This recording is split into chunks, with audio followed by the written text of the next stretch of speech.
성도 여러분, 오늘 2021년 10월 24일 금요일 새벽인데 유튜브 연결 안 돼서 하는 수 없이 녹화해서 올리겠습니다. 우리 찬송가 126장 찬양 드리고 예배를 시작하겠습니다. 126장입니다.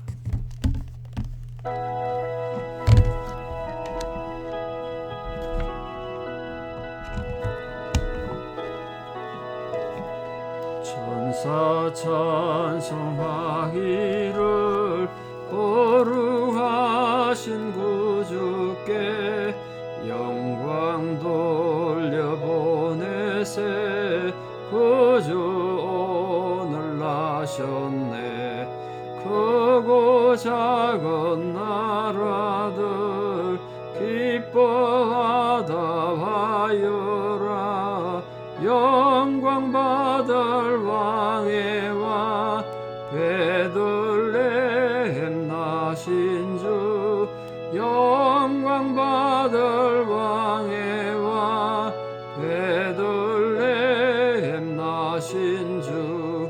오늘 나신 예수는 하늘에서 내려와 처녀 몸에 나셔서 사람 몸을 입었네.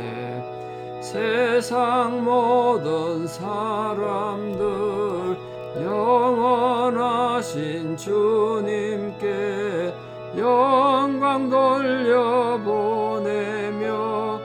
높이 찬양하여라. 영광 돌려보내며 높이 찬양하여라. 의로우신 예수는 평화의 왕이시고 세상 빛이 되시며 우리 생명 되시네. 죄인들을 불러서 거듭나게 하시고 영생하게 하시니 왕께 찬양하여라. 영생하게 하시니 왕께 찬양하여라. 아멘. 신앙 고백 드리겠습니다.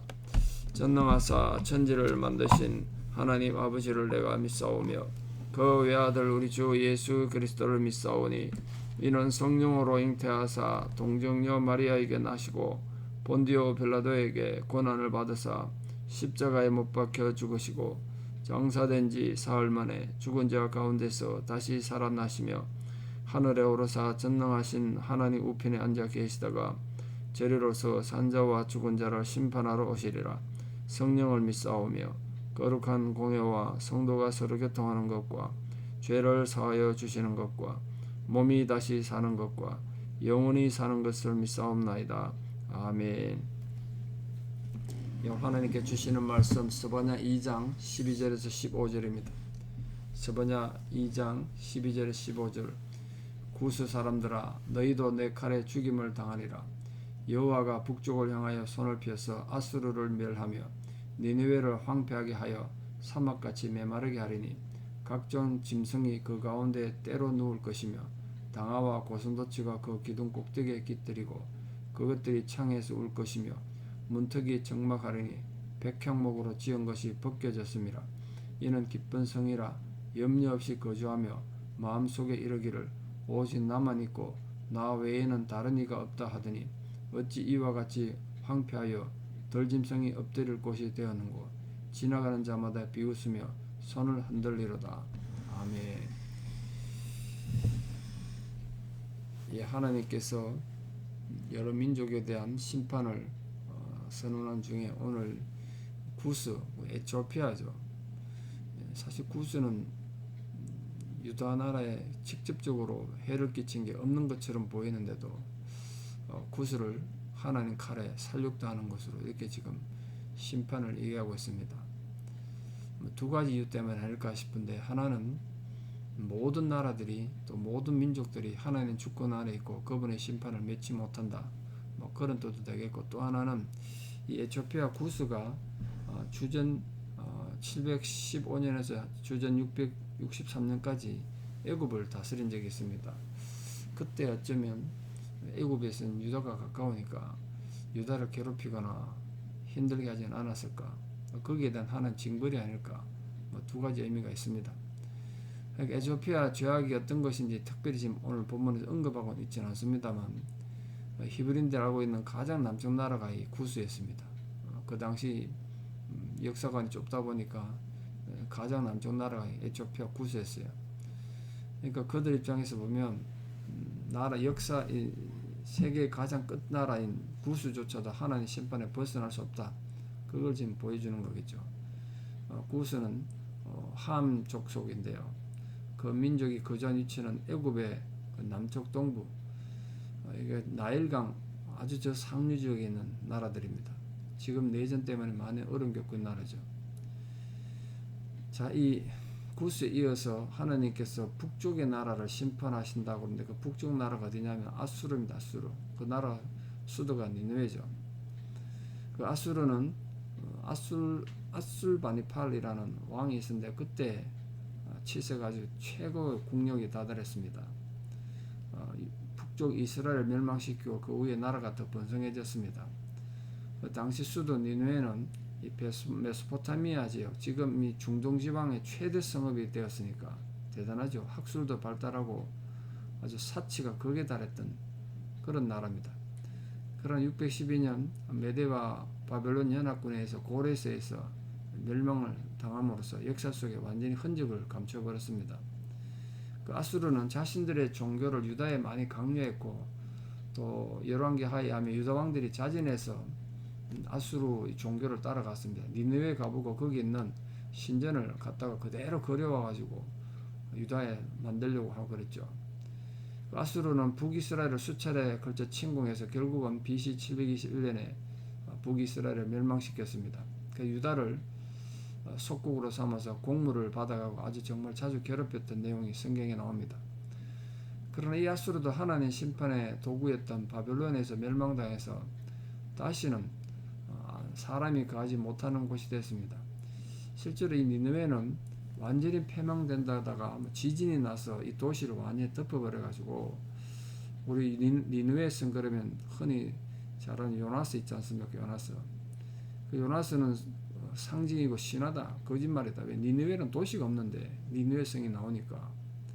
그 니느웨 성은 역사성에 존재하지 않는 도시처럼 생각됐습니다. 흔적이 없었거든요. 근데 한 100여 년 전에 니느웨 성이 발굴되는 바람에, 지금도 발굴 중입니다만, 요나스가 가짜가 아니고 니느웨라는 성이 실제로 있었구나, 그게 이제 밝혀졌습니다. 규모가 워낙 커서 지금 100년 넘게 발굴하고 있는데 아직도 발굴이 10분의 1도 못 됐으니까 다 발굴되면 규모가 아마 엄청날 겁니다. 이처럼 이 세상에서 아무리 부하고 강한 존재를 하더라도 자신의 부와 권력으로 약자를 괴롭히는 이 교만한 자들은 하나님께서 티끌같이 여기시고 반드시 멸망시키신다. 그걸 지금 강조하는 겁니다. 그 당시 세계 최대 강국이었던 이 니느웨가 멸망당해서 얼마나 황폐화됐는지 14절에 어떻게 설명하고 있냐면, 온갖 짐승이 그 가운데 때려 누울 거란 거예요. 나라가 망해버리고 흔적이 없어 사라지다 보니까 짐승들 노는 데가 됐다는 거예요.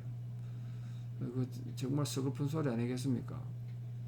그 당하와 고슴도치가 그 기둥 꼭대기에 깃들이라 그랬으니까, 그 도시 가장 높은 곳에 짐승이 와서 깃들일 정도면 나라가 얼마나 파괴됐겠습니까?